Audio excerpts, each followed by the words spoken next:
Hare Krishna. It's so nice to be with all of you again. Thank you, Gaurakumar Prabhuji, for the invitation and also for the kind words in the introduction, which I don't deserve. जो भी आपने चैतन्य चरण प्रभु जी के बारे में कहा, that is your mellow with him, and I envy that. Karan Prabhu, Jitendra Prabhu, Vishal Prabhu, I've seen you before as well, right? Yes, Prabhu. Hari Hari. So, who was the fortunate soul who was spending time with Yugal Kishore Prabhu when he was in New York? That is Vishal Prabhu. Vishal Prabhu, yes. I can tell by the last name, I can tell. Tyagi ban gaye, matlab, association se, yeah.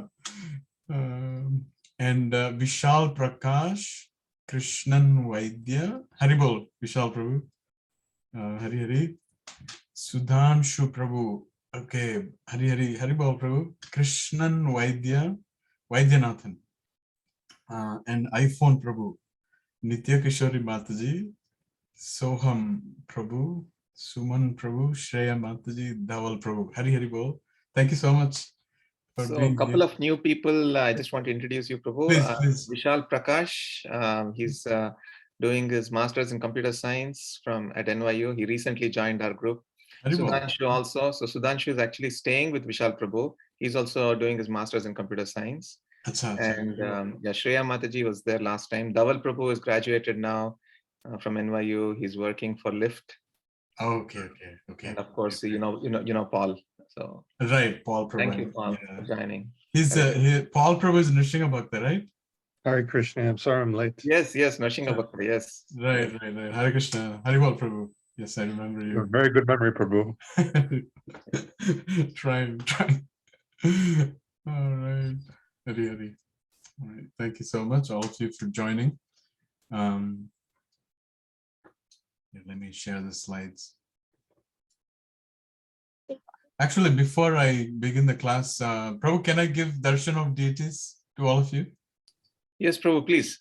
Okay, Damodar Priya, can you please give deity darshan to all of us?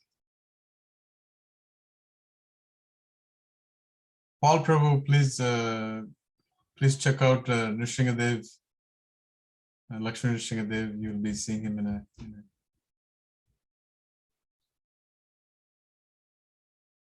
So Jagannath Baldev Subhadra. All right. And then Laddu Gopal, and to the left is Kalya Krishna. Okay, so let me see if we can do this. Yes. So this here is Kalya Krishna, deity from our forefathers. He's dancing on Kalya. We dressed him so you cannot see him clearly. This is Kalya Krishna who is dancing on Kalya. This is Laddu Gopalji, Jagannath Baldev Subhadra Chakra. This is our beloved Lakshmi Nrsingadev. Lakshmi Nrsingadev Bhagwan ki jai ho. He's our handsome hero and beautiful heroine of our house. Radha Vrindavan Chandra. They are our Ishtadaiva, Radha Vrindavan Chandra of New Vrindavan, and these are Nitai Navadvip Nath, Shri Gaur Nitai ki jai. Thank you so much. Thank you.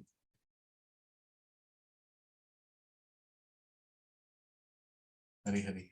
Thank you so much, Damodar Priya. Okay. All right. Okay, so let me share my screen.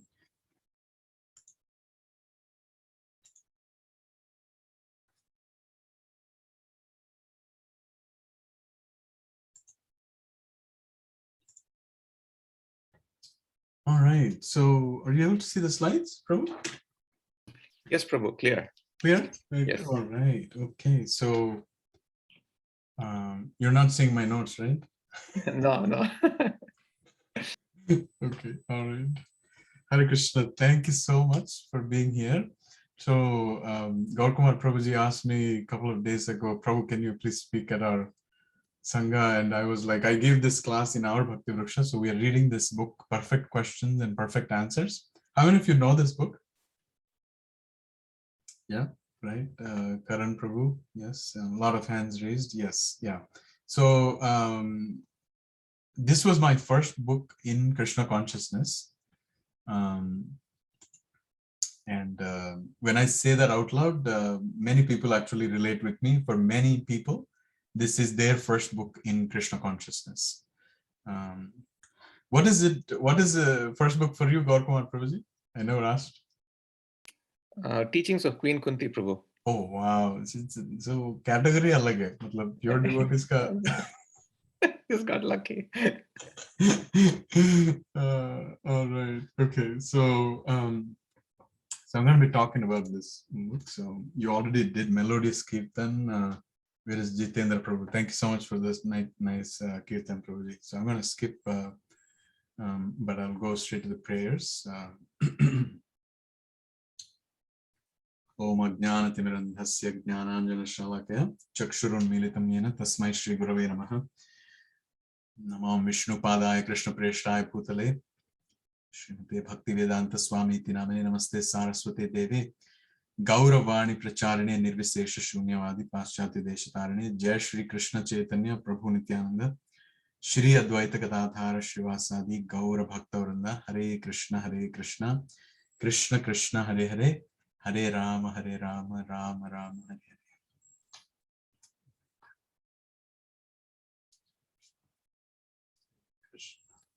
All right.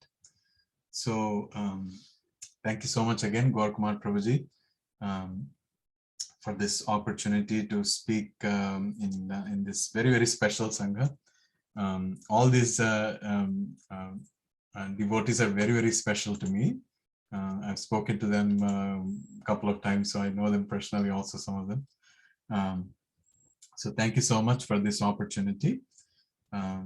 So in our Bhakti Vriksha, this book was inaugurated by the author himself, meaning Srila Prabhupada had a conversation with somebody named Bob Cohen, a Peace Corps worker, Bob Cohen, and that is Srila Prabhupada disciple, His Grace Brahma Tirtha Prabhu.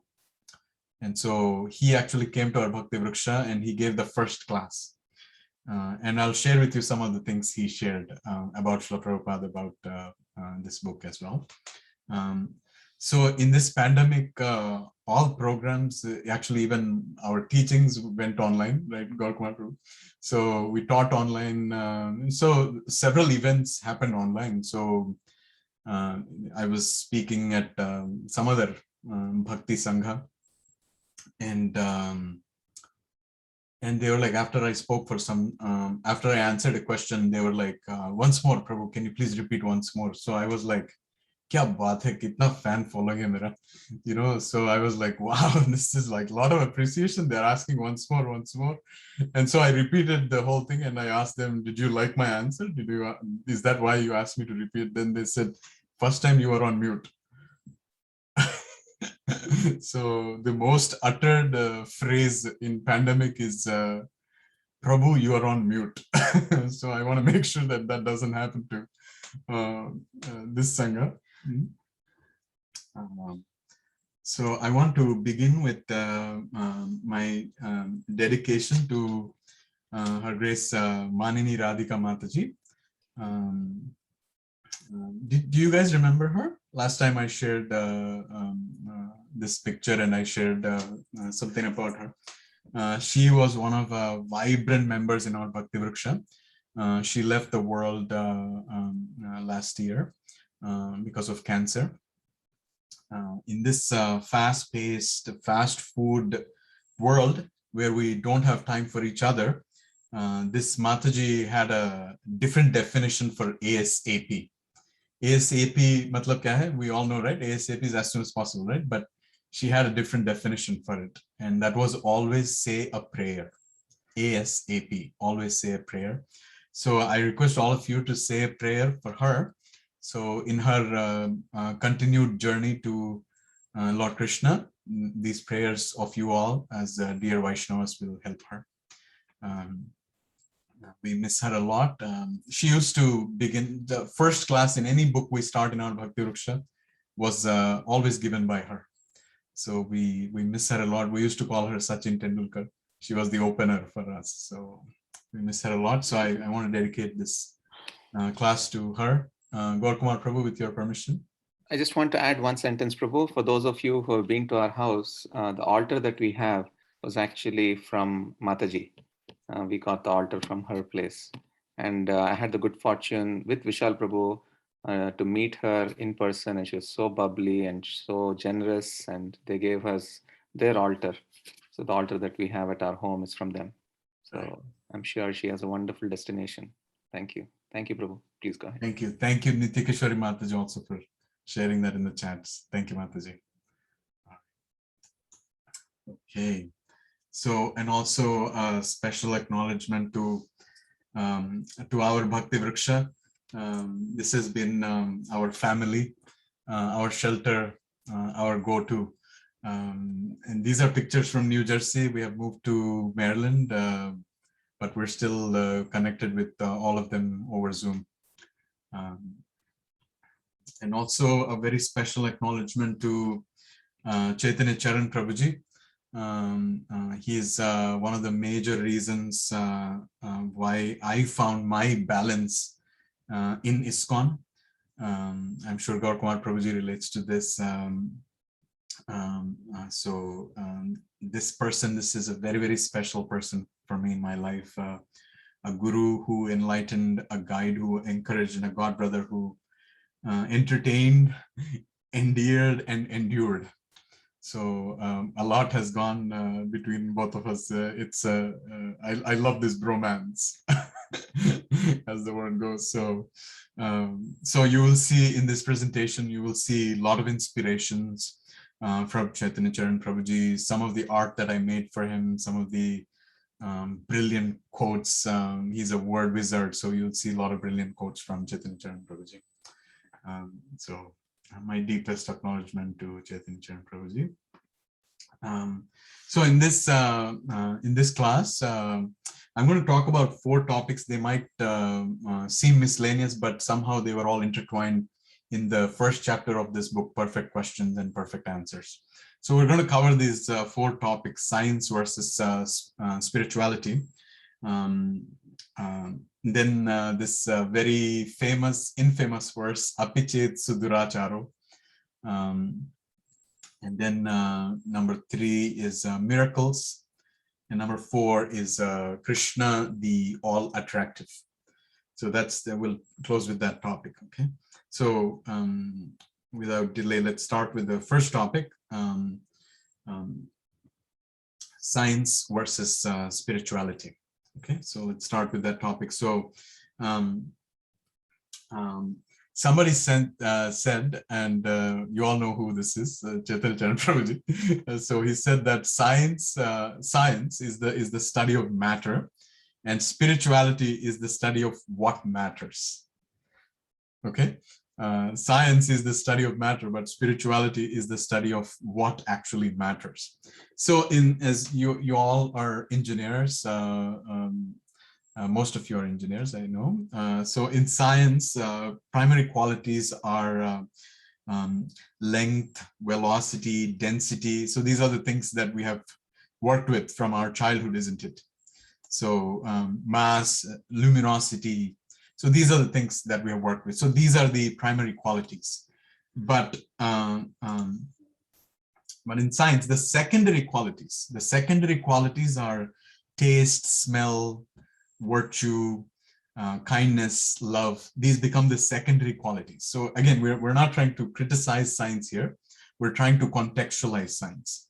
Okay. So so now just pay attention to this picture in the background. This is the actual picture. Okay. So what science considers secondary, right, are primary in our experience. What science considers primary are like edge detection in signal processing. This is what science will look at this image as. But when we look at this image, how we connect to is a lot of emotions, isn't it? Right? So this is a subtle difference between what science is and what science is not. So this study of matter has led to superb technological advancements. We all know so many of them. Can any one of you give a couple of examples of technological advancements, phenomenal technological advancements? Any examples from you guys? Zoom call, Prabhuji. Wow, very, very good one. Who said that? I got the same one in the other class as well. Parikshit Prabhu, thank you so much. Jitendra Prabhu is saying computer, Zoom, yeah, right? Space travel, whoa, okay, very good. Yes, that's a really hot topic these days. Tesla, Amazon, everybody's shooting for space, huh? Okay. Yes, so these are a lot of technological, nobody said smartphone, thank God you guys are not addicted to it. Vaccine, yeah, so a lot of technological advancements, right? So this is all great. This is all great, really, really great. But then the study of matter has also led to obsession with the matter and neglect of everything else. Obsession with the matter, but neglect of everything else. Okay, so now what is the result of this approach? What is the result of this approach? The result of this approach is that we're trying to reduce everything to measurable mathematical equations. We're trying to reduce everything to measurable mathematical equations. Now, can equations capture emotions? Can equations capture emotions? Think about it. Can equations capture emotions? So now here is an example. This boy is throwing flowers, right? And this boy is throwing a bomb at these people. Both of them follow the same physics, same projectile physics, same equations. But then the emotions are completely different, right? Emotions are completely different. So equations cannot capture emotions. Equations cannot capture emotions, right? So now that leads to a very, very essential question that we all relate to. Is your mother's love just another surge of neural activity? So I'm a neuroscientist, I'm a brain scientist. We try to reduce everything to electrical signals. Even our brain signals are electrical signals. So what about emotions? What about mother's love? Right? Is it just another surge of neural activity? Think about it. So these are very, very important questions, right? So one teacher told his student, how dare you believe in something that cannot be measured, that cannot be analyzed, that cannot be peer-reviewed? Then this small boy was thinking about, what about my mom's love? Right? It's not measured, it's not peer-reviewed, right? It's not measured, it's not peer-reviewed, it cannot be analyzed. Right? So now when I was writing this sentence, I had, grammar was going all over my head. Is love matter? Or should it be, does love matter? Or what should it be, right? Is love physical matter? Think about it. Is love physical matter? So now one side is emotions, all right? One side is emotions. Now let's say if matter is all that exists and matters, then do we have free will? Do we have free will? So think about this. Are we matter or are we spirit attached to matter? So for a minute, let's think for a minute. Let us think that we are simply matter, right? We are simply matter. Let's think about it like that. If we are simply matter, we should follow, right, laws of matter, mechanical laws, right? So Newton's laws, gravity, right? So we should be following mechanical laws. If we are just matter, we should just be following mechanical laws. Now think about it. Do we operate like matter? Do we really operate like matter?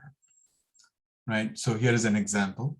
This person is completely stepping on the other person. And will he say please excuse me, or will he say, please excuse my mass and density? Because that's what is hurting him, right? Mass and density. These are the things that are hurting this person. Will he say, please excuse my mass and density, or will he say, please excuse me? Right? So now this takes us to a very, very important conclusion. So all relationships, including our system of justice, operates under the principle that we are conscious beings. We are conscious beings that live responsibly. We are conscious beings that live responsibly. This is very, very important to consider, okay? Many times when our brain is flooded with technology, when our headspace is consumed by technology, we reduce ourselves to matter. But the society doesn't work like that. The world we live in does not work like that. So something to seriously think about, okay? So the world of matter, the world of matter is not the world that primarily matters to us. The world of matter is not the world that primarily matters to us. Okay, so we are conscious, emotional beings. So what matters the most is to love and to be beloved. So recently I heard this, those who love never get heart attack. Those who love never get heart attack. Why is that? Because their heart is always with someone else, right? Why will they get heart attack, right? So now I'll share with you very, very funny interaction. So there's this aged father who was admitted to hospital. His kidneys weren't functioning well, so he was admitted to hospital. So he was in medical center hospital for about 2 or 3 weeks. So his son came to visit him. And so he asked his son, it's been 2-3 weeks. Chalo ghar chalte hain, let's go home. And the son said, his son said, ghar pe mummy hai. You know, he said, at home, mom is there at home. So then the father is like, okay, then let's leave it. I'll be here. It's okay. I'm fine here. I'm happy here. So, you know, he was like, घर पे mummy है, चलो रहने दे फिर, मैं यहीं पे ठीक हूँ, हाँ? And so then he had a problem with kidneys, yeah. So the son was sharing with him कि, so they will need to transplant your one of the kidneys. So then the father was immediately asking the son, can you ask them how much they will give us for the old kidney? So while there is technology, while there is all this medicine happening in the background, in this sweet story, what we will remember is that sweet, loving relationship between that father and son, right? There might be technology, there might be medicine, there might be vaccine, jo bhi ho, but what we remember, what we will take home is that sweet relationship between the father and the son. So that proves us a big statement that the world of matter is not the world that primarily matters to us. So even in the Vedas, there are 3 levels of reality explained, even in the Vedas. And that is matter, mind, and consciousness. This is the order in which the science speaks. Matter first, mind next, and consciousness. But this is the order in which the spirituality speaks. Consciousness first, next is mind, and the next is matter. So there is a difference in the way science works and spirituality works. Okay, so the study of matter, it improves our capacity to control the outer world, to control the external world. But the study of what matters, or spirituality, it helps us make better choices. it brings value to our life, it chooses higher purposes, and ultimately it makes us better human beings. This is what spirituality can help us in, okay? So in order to conclude this section, what I wanted to say was that science makes things better, but spirituality, it makes people better. Science makes things better, but spirituality makes people better. So we're not trying to demean science here. So each of them, science and spirituality, each of them, they have their place. And we need to respect them as such. So if we value science more, then it is like wearing an expensive watch and not having time for family, not having time for yourself. What's the point of that expensive watch, right? If we value science more, it will become like that. Now, on the other side, just because in some of the books, some of the statements, Srila Prabhupada, he says many times, these rascal scientists, in order to humble them, he says so many times. Now, because Srila Prabhupada said that, quoting him, everybody and anybody, if we start abusing such words of Srila Prabhupada, quoting left and right, then we will make so many people anti-spiritual. We'll make so many people enemies to spirituality. Just because of our naive attitude, we will make people anti-spiritual. If we value science more, I already said that if we value science more, it is like wearing an expensive watch and not having time for family. If we value spirituality more, right, then we will become judgmental. We will become judgmental towards people whom we could be actually helping. We will become judgmental. So we need to balance, we need to respect, and we need to give their respectable place to both science and spirituality. Okay, so this is the section on science and spirituality. We'll go next to Apichetsu Duracharu. Does anybody know this verse? Can anybody say this verse?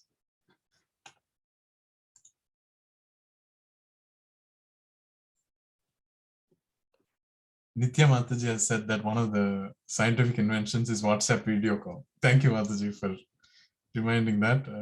I use that to connect with my parents. Thank you so much. Yes. Yes. Okay. So this verse, Apichetsu Duracharu. Jitendra Prabhu wants to say. Jitendra Prabhu, go ahead. How was that? Yes, please. Yeah. Apichetsu Duracharu bhajate mam ananya bhag sadhureva samantavyah samyak vyavasito hi saha. Right, correct? Yeah, that's right. Correct. Very, very, very nice. Thank you, Prabhu. Does anybody know the meaning, translation? Maybe not exactly word to word, but approximately. Does anybody know the meaning? I think Krishna is telling Arjuna in the 9th chapter that even if my devotee commits the most abominable of actions, he is still considered saintly because he's properly situated, right? Right. Thank you, Prabhuji. Thank you, Jitendra Prabhu, for the verse and translation. Okay, so just to, even if one commits, right? So let's read that together. Even if one commits the most abominable action, if he's engaged in devotional service, he is to be considered saintly because he's properly situated in his determination. So any quick thoughts on this verse?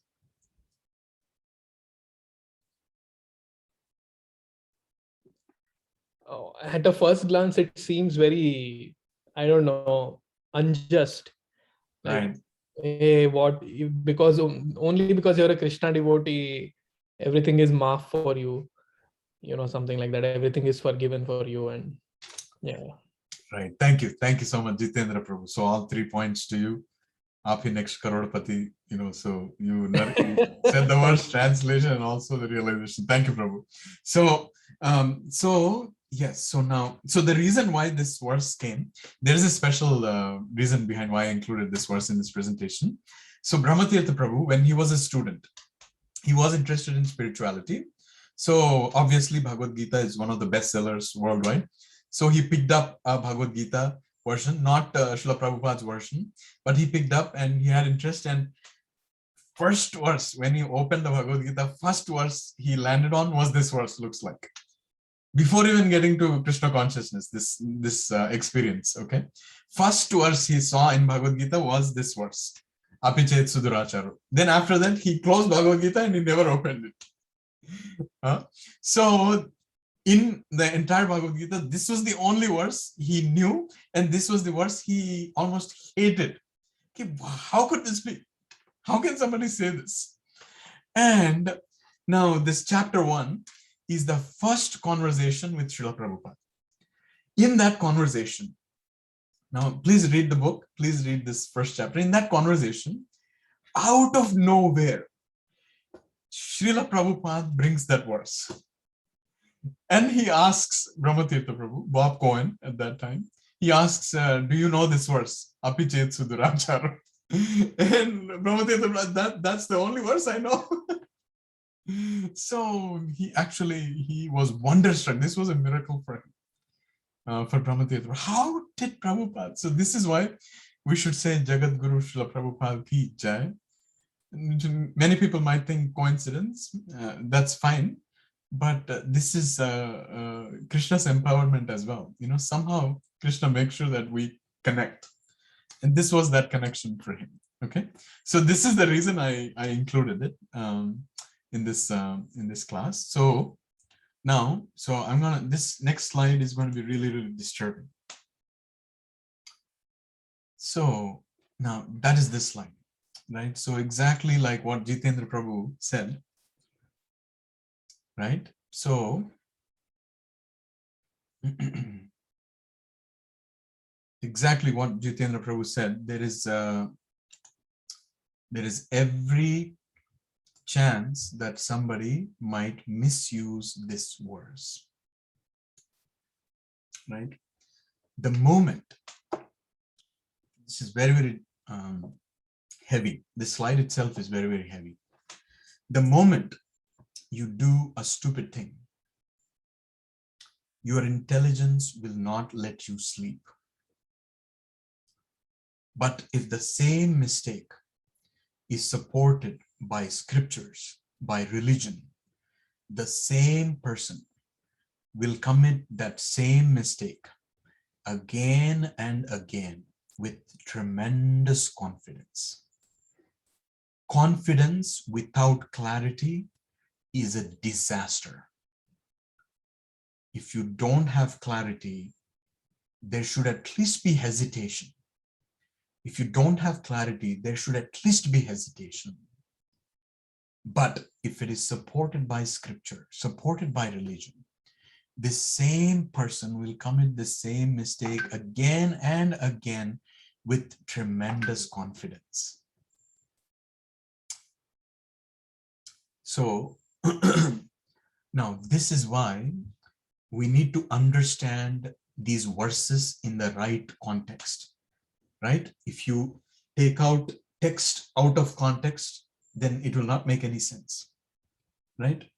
Now, this episode, so many people remember as if it happened yesterday, 20 years now, but so many people remember as if it happened yesterday.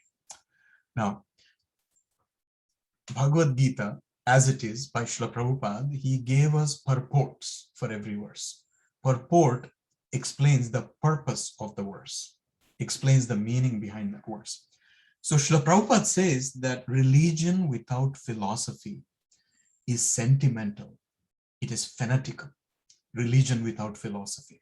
So there is a need for religion. There is a need for reason. There is a need for reason in religion. When religion becomes divorced from rationality and philosophy, it can cause havoc. So there is a famous physicist. His name is Steven Weinberg. He's an atheist. He's a Nobel laureate. He said, good people will do good, bad people will do bad. But it takes religion for good people to do bad. So this is something we need to think about. This is something we need to think about. Okay. So what is the right way to understand this verse? What is the right way to understand this verse, right? So if you read the purport, Srila Prabhupada clearly states that this verse is for accidental fall down. This should not be treated as license. This verse is to cover accidental fall down. So use Krishna's mercy to wash yourself, not whitewash yourself. So this is for accidental fall down. Okay, so there are so many examples of devotees. There are so many examples of individuals who have fell down. Okay, any examples of people you can think of that you have read in past times? Any examples you can think of who fell down?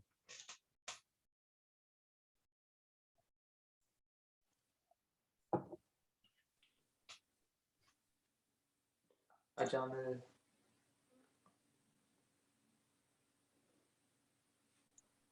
Yes, Ajamil, Karan Prabhu. Yes, thank you. Anybody else? So there is in Chaitanya Charitamrita, there is another example, Kala Krishna Das. Parikshit Prabhuji is saying, Bharat Maharaj. Yes, Prabhu, thank you. Forget about these examples. Let's think about ourselves.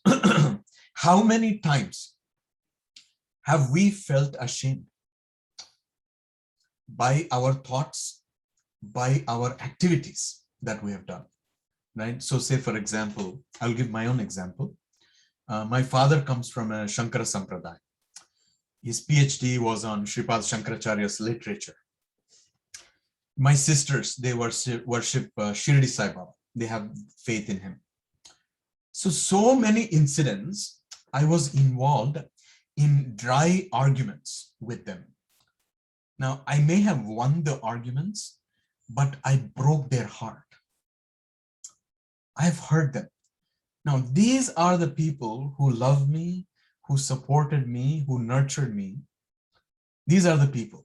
They have some or other type of practicing their faith. I've hurt them. It took several years for me to realize what I think is good for me, what I am taught in a particular spiritual process, that is Krishna consciousness or ISKCON for me, is all auspicious, all nectarian. It need not be palatable for everybody. I don't have to rub it on others. So this is also fall down. But so we all fall down, but when we realize our faults, right, what defines us as devotees is not how we fall, but what defines us as devotees is how we rise, right? We have several weaknesses. We all have several weaknesses, right? So our weaknesses, our senses may be attached to us, but with all these, we can still be attached to Krishna and his devotees, right? So that's what defines us as devotees, all right? So what this verse focuses on is Krishna's mercy. So Krishna himself is not focusing on what wrongs we have committed, but on where our heart is committed. Krishna is not focusing on what mistakes we have committed, but he is focusing on where our heart is committed. So by this verse, Krishna is giving us a second chance, another chance, a second chance or a second thousand, who knows, right? So many chances Krishna is giving us, right? So that is the importance of this verse, all right? So the next topic is miracles, all right? This is probably one of our favorite topics growing up, right? Miracles. So miracles are treated with severe skepticism. Severe skepticism in science. Miracles are treated with severe skepticism. Now, I'll show you the next slide, and I think you can all relate to this. Can you see that picture clearly? This picture, can you see this picture clearly? Yes, Prabhu. Feeding milk to Lord Ganesh. I remember this clearly when I was young. So right, yes. So I'm sure I do. Prabhuji, anybody do you remember which year this was? Does anybody remember this? So this is 1995. 1995, Ganesh ji in all the temples suddenly started drinking milk. In all the temples and everywhere, suddenly started drinking milk. So this incident happened in Chowpatty temple. In Chowpatty temple, there is no deity of Ganesh ji in the temple, but in the carvings outside of the temple, in the carvings, there is a Ganesh ji deity. So all the brahmacharis, they put a ladder and they climbed up the ladder and they were feeding milk to Ganesh ji. Meanwhile, His Holiness Radhanath Swami Maharaj came. And do-tin brahmacharis gir bhi gaye. Two brahmacharis fell down because he kya ho raha hai? And then Maharaj was asking, what's going on here? And all the brahmacharis, Maharaj, we are feeding milk to Ganesh ji. Then Radhanath Maharaj asked one simple question. Every day, Shri Radha Gopinath is receiving the food offerings that you are giving.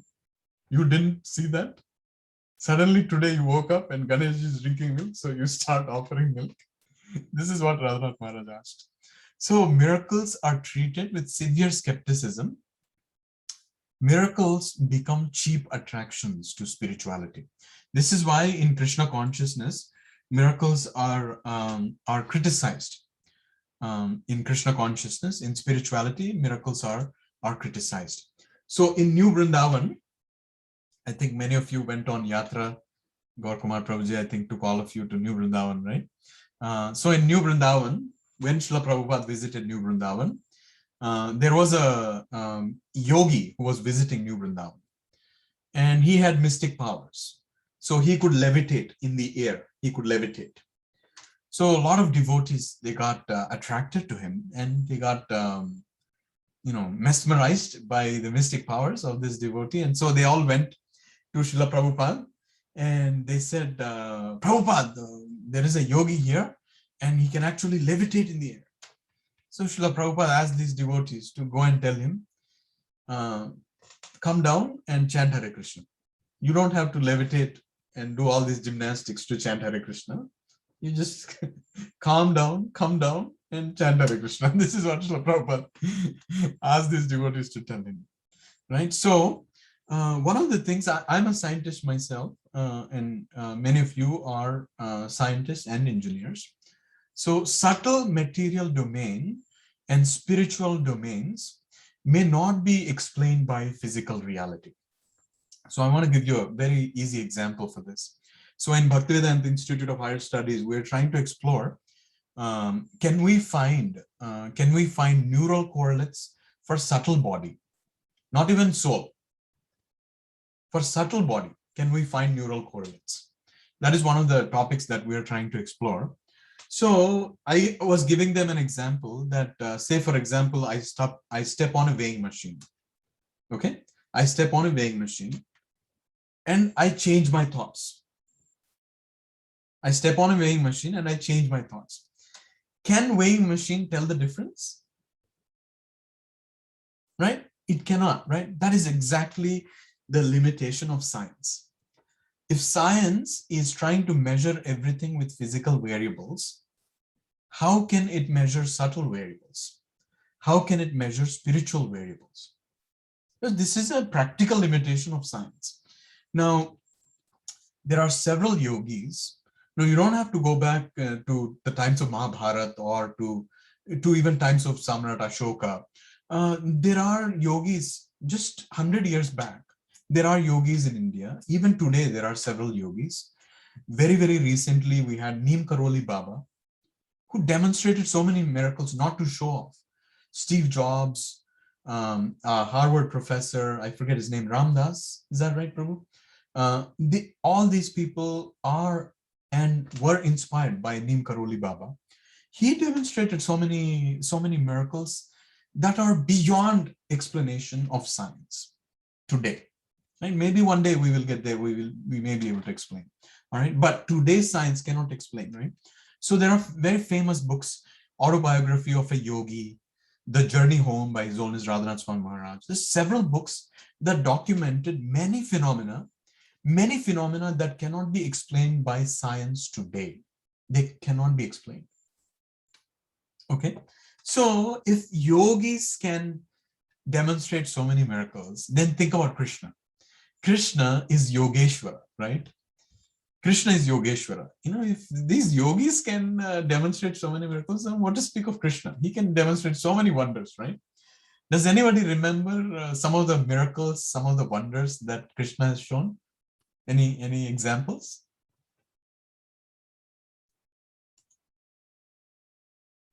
Wow, amazing, amazing. Parikshit Prabhu, Govardhan. Hari. So Parikshit Prabhu has a device that he's reading my mind here now. Is that a scientific device or a spiritual device, Prabhu? Wow, that's a very, very nice answer. Thank you so much.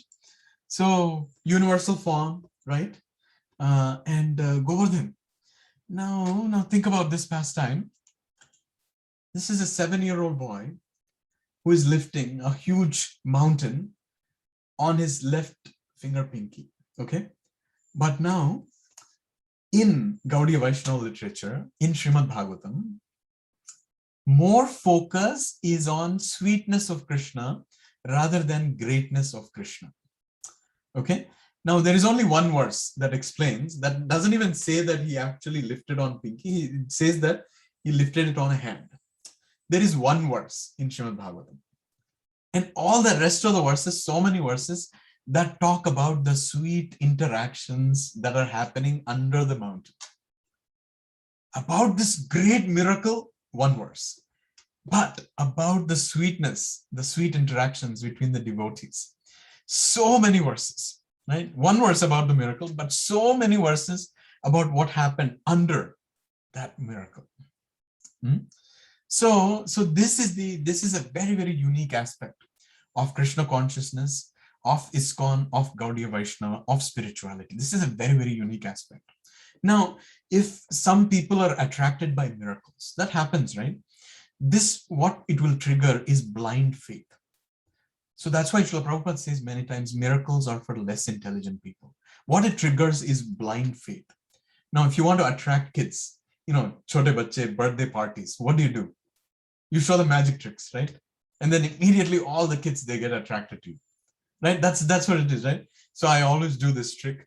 So I go like this, and I move my fingers like, I cut my thumb like this. Right? Did you guys see that?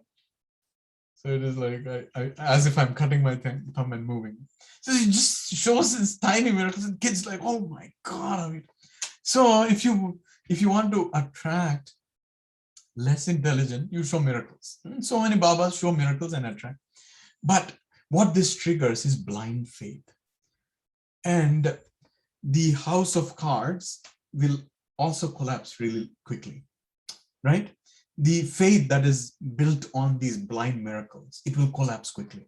So that's why these miracles are discouraged in spirituality. But this is one thing that I'm going to say, is that you don't have to call them as miracles, but these are supernatural phenomena, like the yogis levitating, right? All these supernatural phenomena, they can be used to push the boundaries of science, right? Siddhis can also be used to push the boundaries of science, just like how kirtan, cooking, speaking, BBT art, all these are encouraged in spirituality.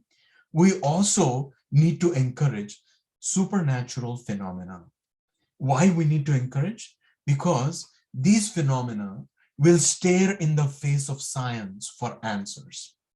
This will humble science today that, hey, this is not it. There is so much beyond it. This is what these mystic powers can do. This is what these siddhis can do. Can show science that there are so many things beyond you. Open your eyes. There are so many things beyond you. Don't just reduce everything to matter. There are so many things beyond you. This is the importance of siddhis. We don't have to preach somebody's spirituality with siddhis, but we can use this as a tool to argue with science today. So that is very, very important role that these miracles can play. And then this is the last topic. And so we are already nearing 10. So probably I'll try to wrap up in 10 minutes. Is that okay? Please go ahead, Prabhu. Please Okay. go ahead. Yeah, you can take how much ever time you want. Yeah. All right, Prabhu. Okay, thank you so much. Okay, so this is the last topic, Krishna, the all attractive. So just like Srila Prabhupada says these sentences, all drops of water come from the ocean. All drops of water come from the ocean. Just like that, everything, right? So this is just an illustration that all drops of water come from the ocean, right? Just like that, everything comes from Krishna. Everything, right? I have some wine bottles there. Everything comes from Krishna.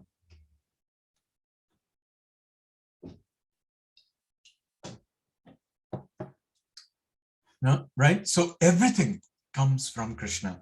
So in this conversation with Bob, Brahmatirtha Prabhu, it is amazing how Srila Prabhupada turns the conversation to Krishna. All of a sudden, he brings Krishna there. So, and then he asks this question, this very, very nice question he asks. If everything is coming from Krishna, then how come you forget him and teach all the science without him? This is what Srila Prabhupada asks. Now, everything attractive doesn't take us to Krishna, right? So we get stuck here, here, and here, and we forget the source of all these, right? So this Srila Prabhupada asked this question. So here I want to narrate a very, very emotional short story to you. So in a forest, there was a drummer. Whenever he beats the drum, a baby deer, it used to always come and hang around.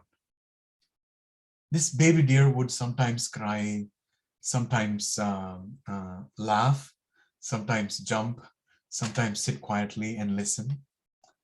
And so the drummer was really, really surprised that, what, this baby deer is coming. Whenever I play this drum, this baby deer is coming, right? So the drummer asked the baby deer one day, do you love my music so much? How come you're coming whenever I play this drum? Not any other drums or any other instruments. Whenever I play this drum, you come. So this baby deer shared with the drummer, the reason I come is because the drum head, the bass, the drum head is made out of my mother's skin. When I heard the story, first time I couldn't control my emotions. So Krishna is that sweet mother, father, grandfather, everything, any relation you can think of. Pitaham asya jagato mata dhata pitamaha, right? Vedyam pavitram omkar. Some people say om. वो भी कृष्ण को ही बुला रहा है. That Krishna, we got caught up in all these things and we forget him, right? All right, so this is my last slide. So this is again really, really emotional. So Srila Prabhupada, he defines Krishna as Krishna means all attractive. Krishna means all attractive. So with this simple conversation, Srila Prabhupada, he shows how broad-minded, how big of a heart he has. This is why we should say Jagat Guru Srila Prabhupada ki jai, because this was the special person who had a thick Bengali accent, who could connect to everybody and anybody. I have a hard time speaking to my students. This person who had a thick Bengali accent, who was a 70-year-old, he could connect to diverse audience. This is why, okay, this person had a huge heart. So broad-minded he is. So broad-minded he is. Now, he's saying Krishna means all attractive. If you are thinking about Allah, if you are thinking about Father in the heavens, if you are thinking about Ishwar, if you are thinking about any God, all these personalities are all attractive. If they are all attractive, we call them Krishna. You can call them whatever your tradition says. This is what Srila Prabhupada explained. Krishna consciousness is not sectarian. So many times Srila Prabhupada said this, right? This is a big lesson we all need to learn. In your friends and family and extended families, if there are people who are worshiping different divinities in different ways, in their own ways, we do not have to push Hare Krishna books, Hare Krishna Kirtan, Hare Krishna Prasadam. Of course, not our philosophy down their throat, right? So this Brahmatirtha Prabhu, who is the author of this, who is the one who is having the conversation with Srila Prabhupada, this Prabhu, in one of the classes he came, he said, I don't rub Krishna on anybody's face. I just behave Brahminical with them. Just be kind, be caring. Now, this is one of the most important points of this class. We reduce Krishna consciousness to how that person acts in relationship to God. And we judge them. But we do not see how Krishna acts in their lives. I'll give you an example. Say, for example, Amitabh Bachchan, right? Look at Amitabh Bachchan, right? He gets a Youth Icon Award when he was 60 years old. When he's 60 years of age, he gets a Youth Icon Award. This Amitabh Bachchan, he has inspired so many people and he has served so many people in his own capacity. Some people were inspired by his movies. Some people were inspired by his charities. Some people inspired by his behavior. Some people were inspired by his hard work. Some people were inspired by his hard work, okay? Now, you look at him and you judge him, saying that he's successful, but he doesn't chant 16 rounds like I do. He doesn't eat Krishna Prasadam like I do. He doesn't read Srimad Bhagavatam like I do. He doesn't read Srimad Bhagavad Gita like, who knows, maybe he's reading Bhagavad Gita. He does quote Bhagavad Gita sometime, right? The whole purpose of Krishna consciousness is defeated, right? Yad yad vibhuti mat sattvam Srimad Urjitam eva va tam tam eva vagachatvam mama tejomsha sambhavam, right? This talent, this charisma that you see in Amitabh Bachchan, where is that coming from? Krishna, right? This spark of a splendor that is coming from Krishna. Can we not appreciate that, right? If we learn to see that, yo mam pashyati sarvatra, sarvam cha mai pashyati, right? If we learn to see that, we start appreciating, right? Should everyone be inspired by Srila Prabhupada, by ISKCON, by Krishna? Should everyone have to be inspired by that? Can someone not be inspired in their own ways, right? So if I say humility, what is one verse that comes to your mind if I say humility? Right? Trunadapi sunichena tarorapi sahishnuna manina mandyana. That's where we derive instruction and inspiration for humility from Chaitanya Mahaprabhu. Now, I'll give you a completely another example, and this is Nawazuddin Siddiqui. I don't know how many of you know him. He's a Bollywood actor. He had very, very humble beginnings, and he rose to where he is right now. He's a very, very famous star. He makes crores of rupees with his movies. But still, in his wallet, he always keeps a 10 rupees note. The reason why he says is that he wants to remember where he has come from. He wants to remember his humble beginnings. This is how he is practicing humility.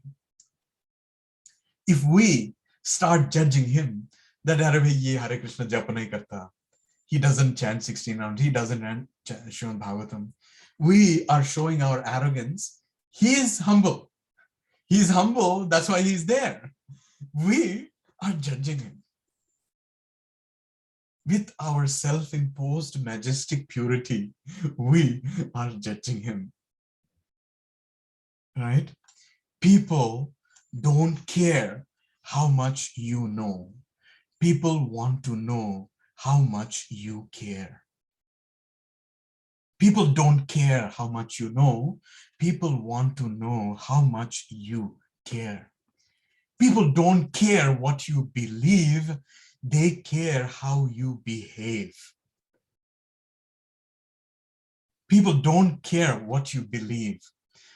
They care how you behave. Right? So then one might ask, how can we give Krishna consciousness to others, right? Serve them nicely.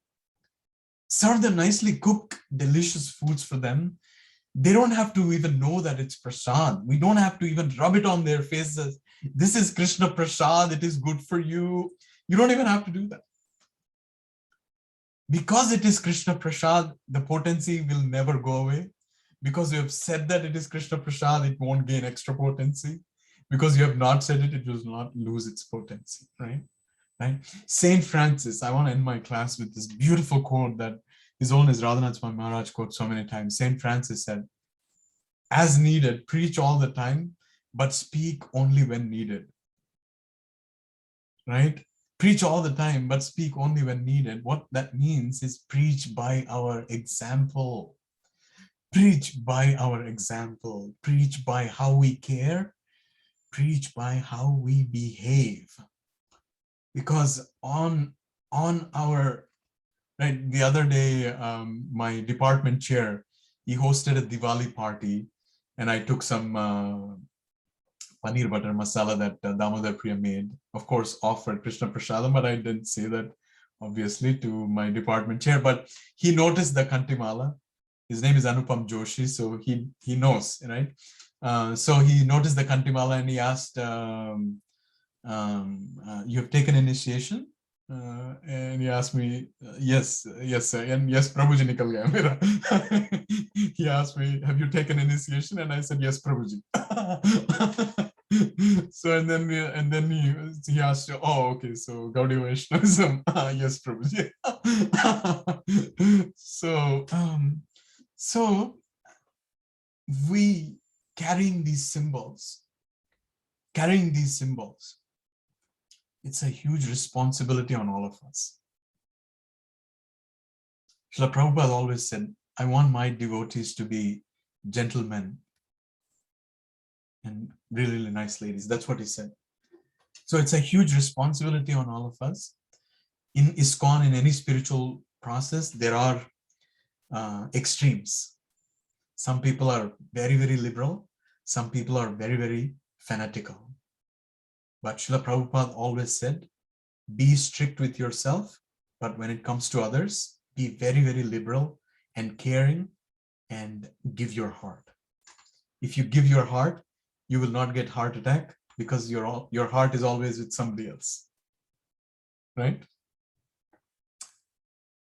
All right, if that is our consciousness, then it will be very, very easy for us, or Krishna will facilitate that we can always remember Krishna and never forget Krishna. Always remember Krishna, never forget Krishna. Always, always, always remember Krishna and never forget Krishna. Thank you so much for this opportunity. I'm sorry I went over a few minutes, Prabhuji. Please excuse me. Hari Hari. No problem at all, Prabhu. I wish this class never ended. Thank you so much. I mean, this was out of the world. I just missed part of your class, Prabhu, because we lost power in a part of our room where the internet was. So for about 10-15 minutes, we were out, both Nitya and me. Then we connected through the phone's hotspot, and yeah, we are back. Krishna. I'm really sorry, Prabhu. You don't have to do that. I'm useless for like people. No, I'm glad that it did not end. I was worried that the class would end because I'm the host, but luckily, I think everything continues. Yes. Yeah, please. So whoever, anybody wants to say anything, please.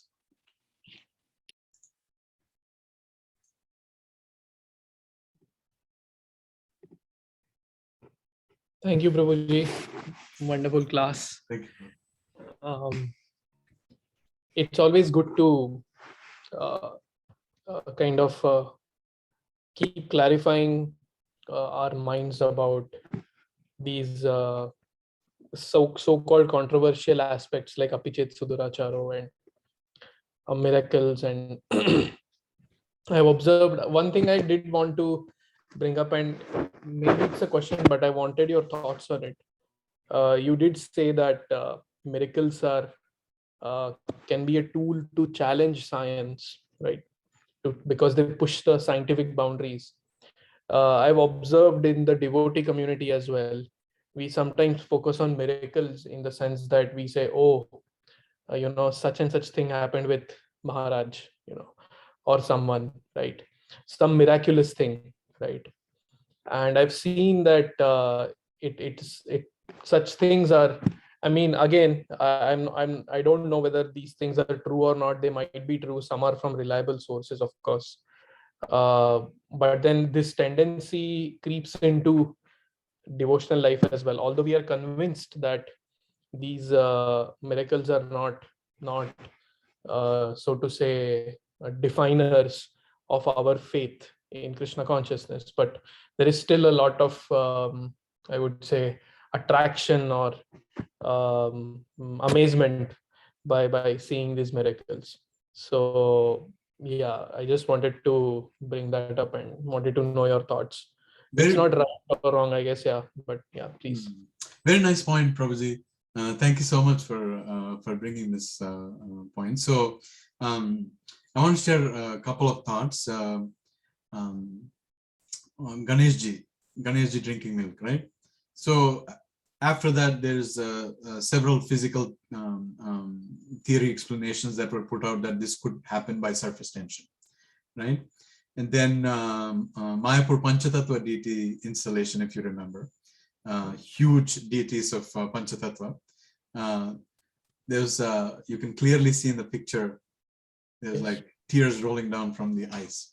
And then you can easily give explanation to that this is condensation, right? There were so many people packed in the auditorium. It is very easy for condensation to work, right?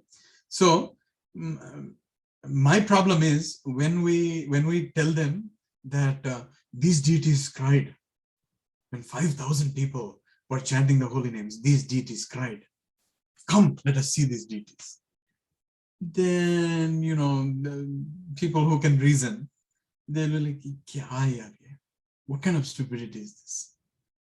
So, and then this person who is telling him that nahi condensation hai, and then this person argues that you rascal scientist. The whole purpose is defeated. They will run away from here and they're like, okay, I'll leave this to you guys. So then one Prabhu, remember Chandrayaan, the moon mission, it failed, right? You remember that? It failed. And one Prabhu, he was giving a class and he said, these scientists, they are sending Chandrayaan, but it failed because on the moon, they're celebrating Radhashtami. So it happened on the Radhashtami day. So this Prabhu said, they are celebrating Radhashtami. Why will it not fail? They should have chosen another day, then it would have succeeded. Exactly my expression. Gorkumar is like holding his head. That was my expression. Baksh karo bhai, please. So now when we use these examples or these examples to bring somebody to spirituality or to argue, then it just shows our stupidity rather than our spirituality. Right? So Srila Prabhupada said, what is the real miracle? Srila Prabhupada said, the real miracle is the transformation of the heart.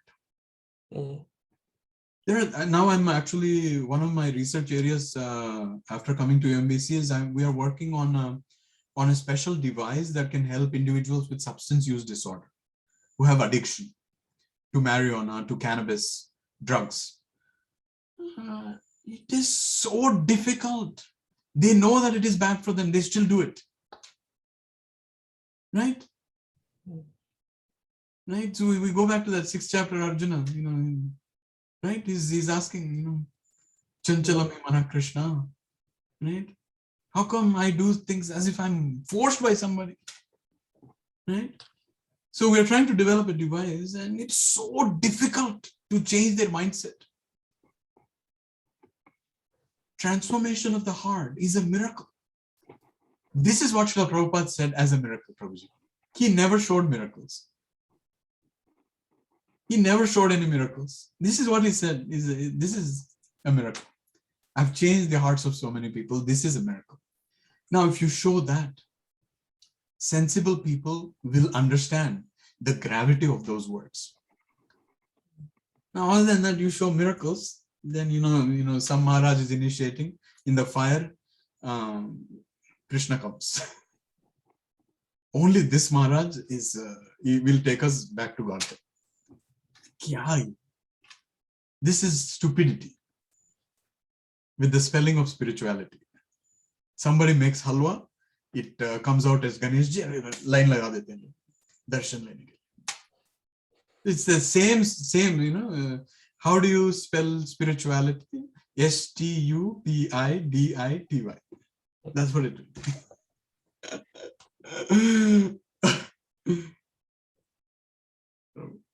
Haribo. Thank you, Prabhu. Wonderful, Prabhu. Wonderful, wonderful. I'm so amazed by this answer. Krishna and Prabhu, please go ahead. Hare Krishna, Prabhu. I really, really enjoyed your class. Thank you. Your slides are so marvelous. And Prabhu, you said your first book was Perfect Questions, Perfect Answers. My first book was Miracle on Second Avenue, which I consider extremely miraculous. How did a gentleman at the age of 70 do all the things that he did? And it's incredibly powerful.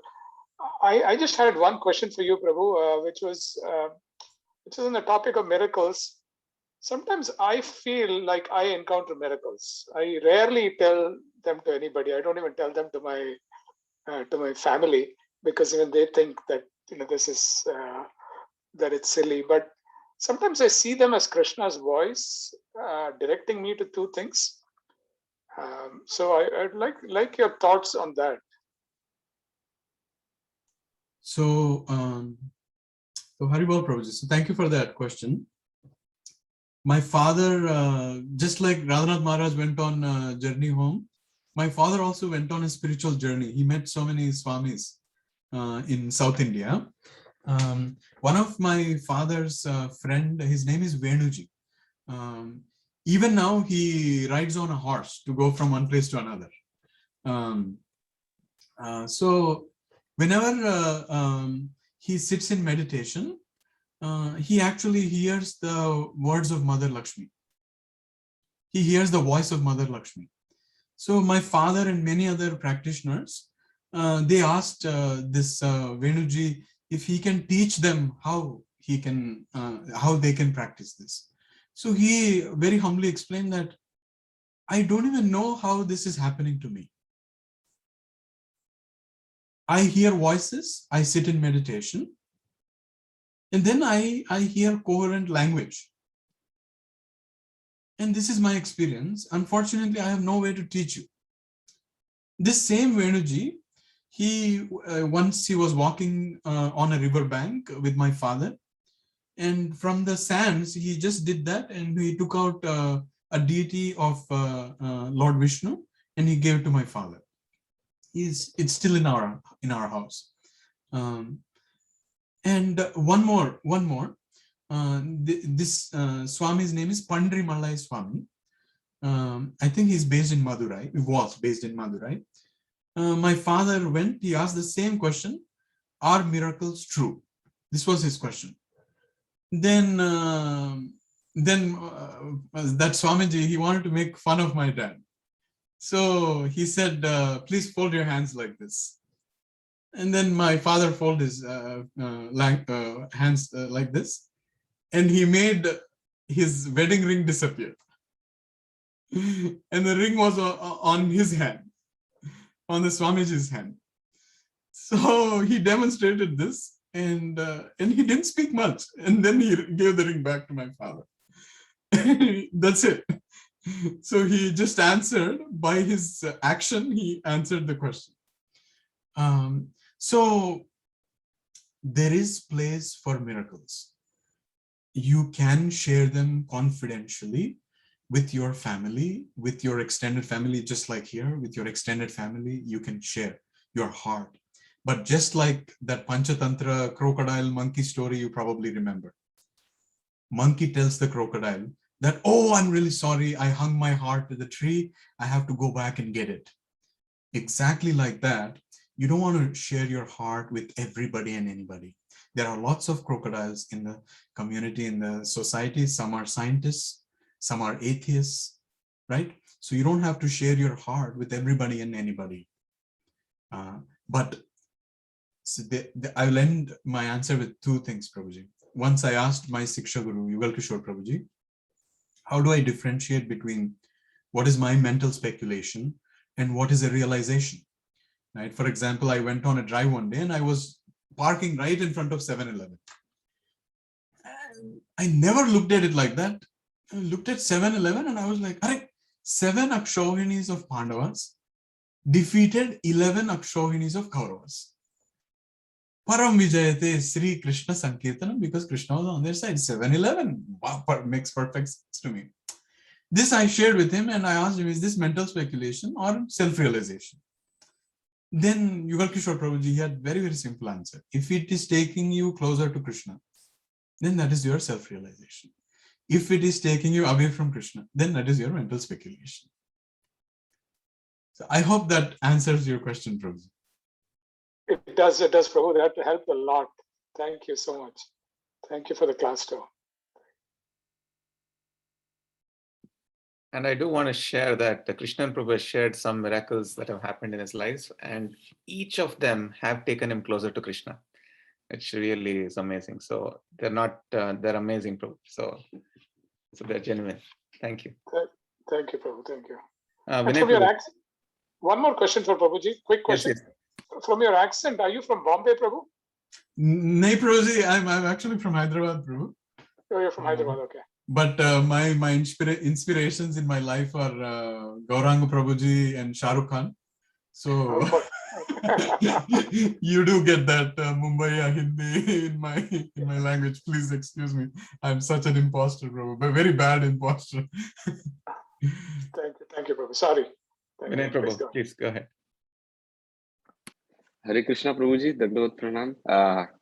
I always look forward to your lecture. It's like I really love it, and your deity darshan. Like every time you give us like good fortune to have your deity's darshan, and then the amazing slides, as Krishnan Prabhu said. And like my question is like somewhat similar. Like partially it got already answered, like through your answers to Jitendra Prabhu and Krishnan Prabhu. The first part, I think it was about the in many devotees lectures, like in senior devotees lecture, I hear that we are not a cult. ISKCON is not a cult. And today I got like really good, like deeper meaning and explanation to it through your Apichet Suduracharu verse. Yeah, and I have a little question about miracle thing. Like sometimes I get into funny interactions with my devotee friends, that some devotees like sometimes say that I got this dream, or like I was praying and a flower fell down, and then that's why I did it, but that devotee got into trouble, or like that was not a wise decision. It so happens that, and then I mean, then the situation arises that miracle, whatever it happened, was not the like indication of the real thing, and the person became sentimental. So even though like the devotee was praying genuinely, and we see this similar kind of pastimes like with Bhakti Siddhanta Saraswati Thakur, when he was like put on the cart of Jagannath, the garland fell.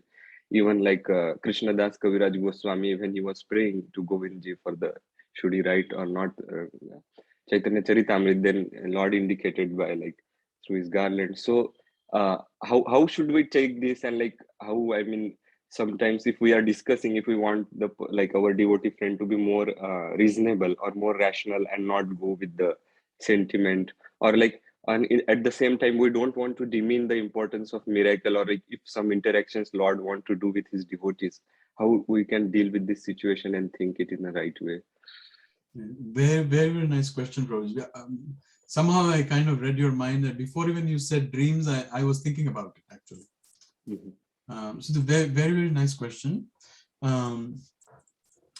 So let's break this into two parts. One is if we are humble, we can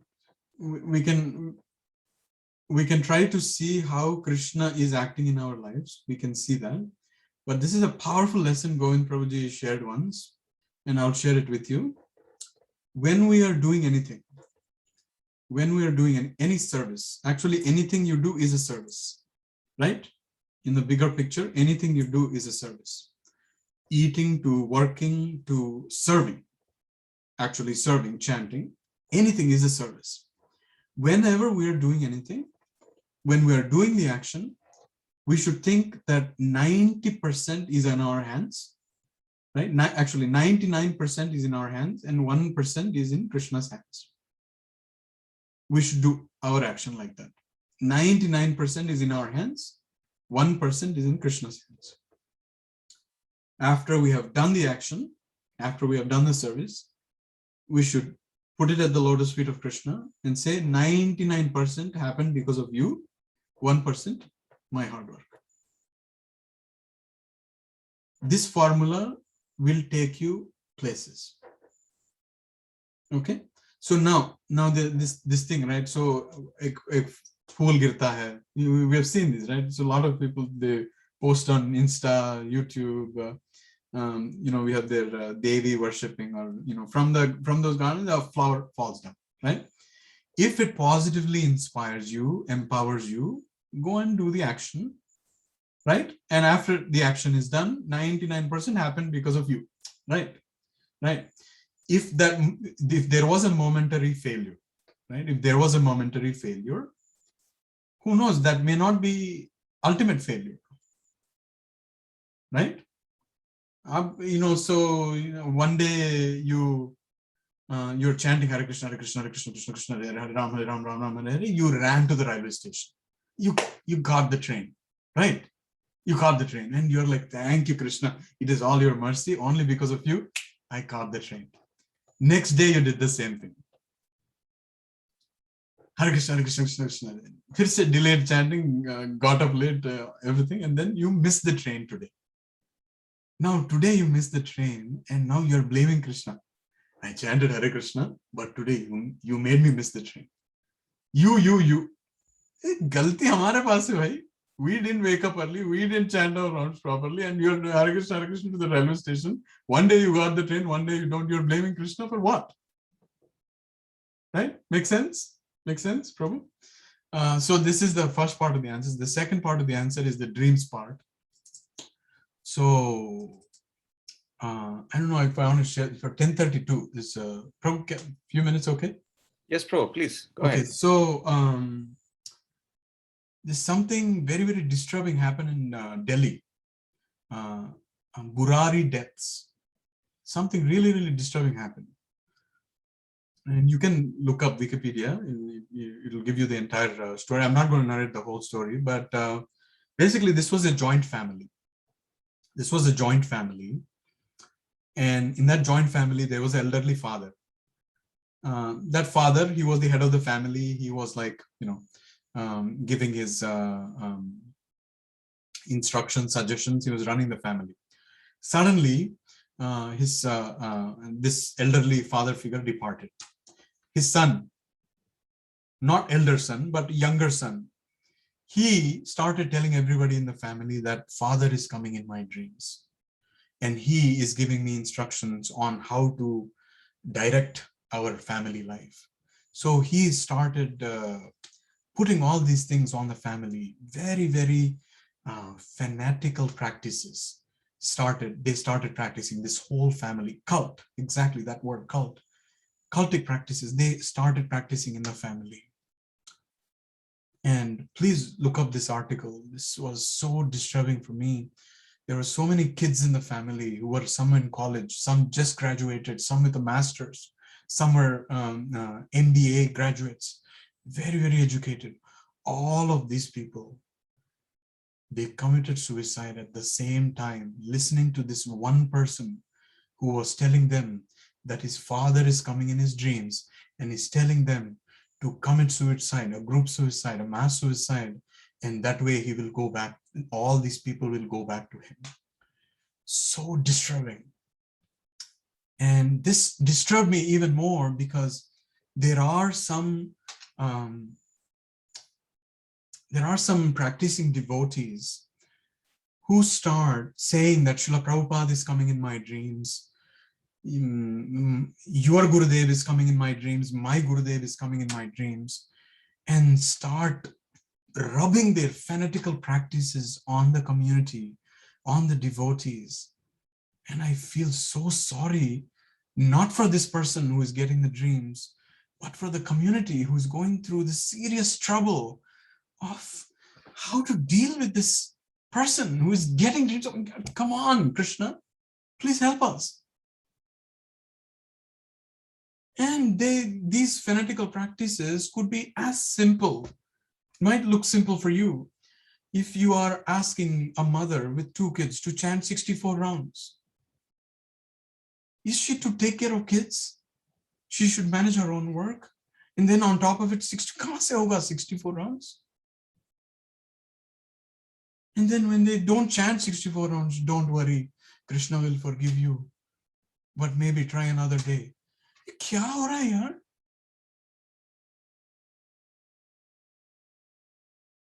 So for such things, I'm very, very careful, Prabhu. For such things, I'm very, very careful. And I always say, you can use common sense as a compass. I know it is uncommon, but you can use common sense as a compass. You don't have to go on a guilt trip.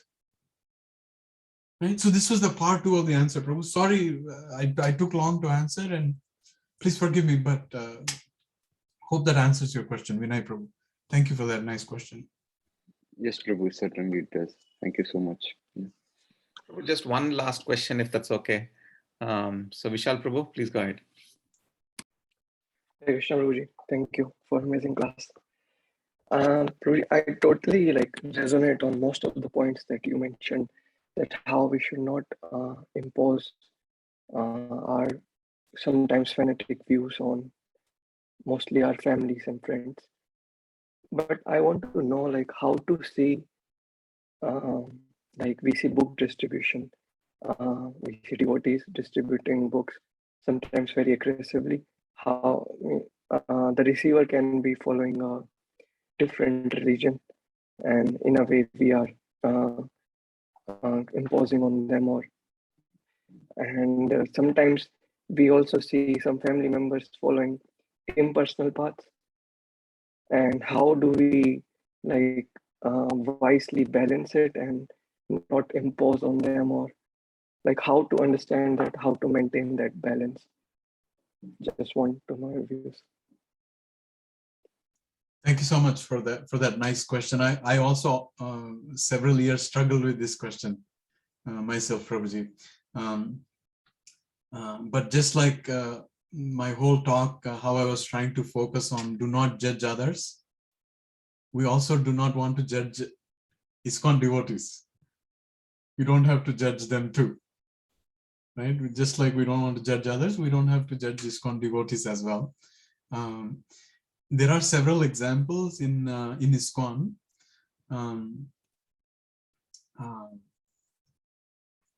Very, very magically and miraculously, books have entered into the hands of people.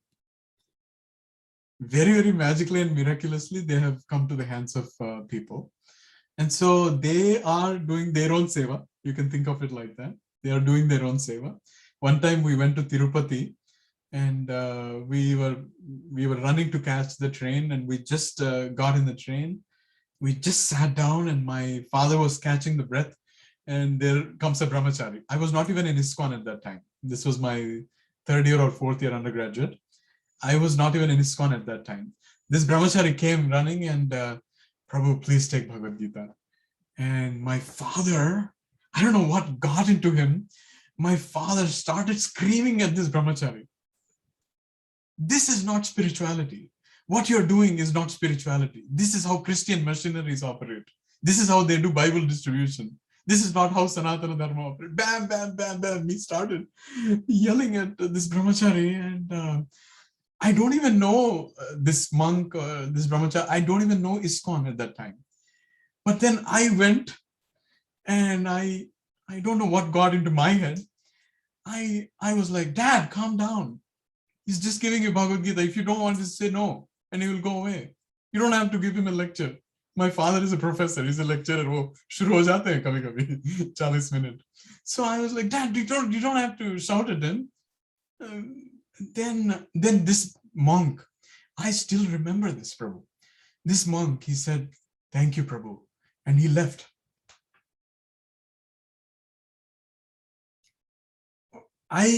Till today, I think that the reason I'm in ISKCON is because of that Prabhu's prayers. In a very, very weird way. Okay. So, so there's a very, very balanced aspect to this. Gaur Kumar Prabhuji, I'll just give you his example. He gave to some students, he gave Journey Home, right? But before he gave the book, he cared for you guys. He took you on a trip. He took care of you. He nourished you nicely, and then he gave the book, right? That's how I distribute books, Prabhuji. I develop relationship with somebody. In 1 year or 2 years, if they find, I'm interested in that book, can you give it to me? Then I give. That's how I distribute books. Now, if I go and tell this to Vaisheshika Prabhuji, he will pray to Krishna, hey Bhagwan, utha le isko, aaj hi utha le. तेरे पास ये बहुत अच्छा भक्त है, उसको उठा ले, आज ही उठा ले. He will. So I was one of the persons who argued like, ये क्या भद्र पूर्णिमा चल रहा है? Suddenly Bhadra Purnima start distributing Srimad Bhagavatam. Like, I've been in Krishna consciousness for 15 years. मैंने कभी नहीं सुना ये Bhadra Purnima. Suddenly क्या हुआ भाई? Suddenly somehow it appeared on the divine planet. क्या हुआ? So I'm this person who fights with this balance. But this is one thing I would say, Prabhuji. If something is not fitting your personality, don't do that. Something is not fitting your personality, don't do that. So one Prabhu randomly came to me one day and he said, Prabhu, you try book distribution. It will actually really, really teach you humility. Then I said, Prabhu, you please do Bhakti Vrikshas. For 4 years, you do Bhakti Vrikshas. Just serve devotees, don't speak. It will also teach you humility. And like, I'm not asking you to do Bhakti Vrikshas. Why are you telling me to do book distribution, which is not in my nature? Because I exactly believe that philosophy that if I have not read a book, how can I give it to somebody? Pehle mujhe book padhna hai. And then I need to connect to that book, then I can connect somebody else. Right? This is my thought process, but somebody else doesn't have to think like that. Doesn't have to think like that. And they will do their seva. They will do their seva. I will also end up hurting many people. They will also end up hurting many people, just like I've done, right? Just like I've done, I've ended up hurting many people. They will also end up hurting many people, but I will also serve some people. They will also serve some people in their own unique way, right? So ultimately, just like I said, don't judge the external world. Don't judge those devotees who are chanting 64 rounds, getting up at 3 a.m. and they're going out for book distribution. Look at their sacrifice, bhai. We don't have to judge them too. Yeah, that's my answer for you. Thank you, Prabhuji. I didn't know if that was a perfect question, but that was a perfect answer for me. Perfect answer. Perfect answers, actually. Thank you so much, Prabhu. Ramana Krishna Prabhu, for taking the time, and brilliant class, brilliant answers. Thank you, thank you, thank you. We'll definitely have you again very soon, Prabhu. So thank you all, dear devotees. It's 10:45. So Vancha Kalpataru Bhishya Kripa Sindhu Bhya Pattanam Vaishnavi Raman Krishna Prabhu ki jai. Gaur Kumar Prabhu and this special Sangha ki jai, Nitya Mataji ki jai. Thank you for all the services that you do and inspiration that you gave to me and Damodar Priya. Thank you, Prabhu. Hari Bol, Hare Krishna. Hare Hare, Hare Thank Bol. you. Hari Bol. Hare Krishna.